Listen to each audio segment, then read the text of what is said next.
98.5 The Bull with the Tige and Daniel Rewind. On the studio door, someone has placed a note that says, what does it say exactly? Please don't.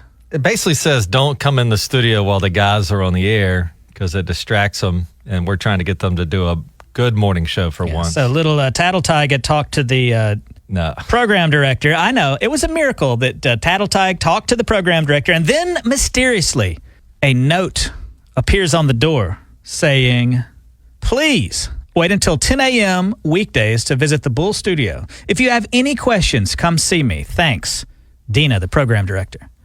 Ty claims that it had nothing to do with his conversation. Is that true? I don't claim it had nothing to do with the conversation. I claim that I did not put that note up.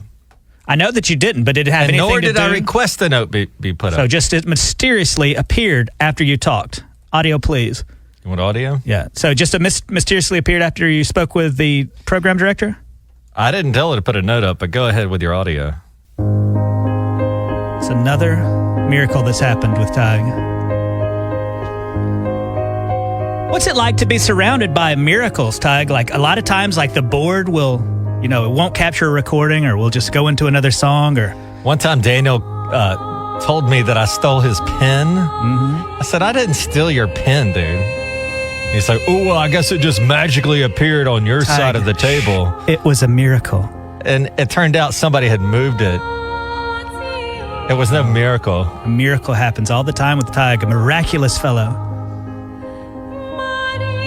But there's a note on the door that says you can't come in the studio anymore until our show's over. And then now everybody in the building's paranoid about this. So it was either Tattle Tige had the program director put it up there, or the Lord came down and put it up there. We're not quite sure yet. But anyway, I was so upset earlier this week, and I was like, what are we doing? Why do we have these notes up? Everybody's going to think it's about them. And then sure enough, yesterday, I'm leaving, and I see Alan Crone in the parking lot. News on 6, Alan Crone. He comes down here all the time. And he goes, hey, man, is that note about me? Because Alan Crone will come visit us from time to time and just hang out for a second. And we love when Alan Crone comes down. Everybody loves when Alan Crone comes down here. And that's what I was warning you about, is that people like Alan Crone see the note and think it's about him, and then he won't come down anymore. Well, that was not the intent. So you admit there was some intent. There was intent, yes, to let us do our gig without somebody looking over our shoulder. However, I did not ask for a note. I did not mean for Alan Crone to think it was about him. It is not about Alan Crone. It's not about him. But I could see where he would read it and get his feelings hurt, and he'd cry on the way home. I have a Monty, bobblehead down here, and after Tige didn't talk to the PD about putting the note up, the note appeared, and then I saw tears in the bobblehead's eyes. Audio, please.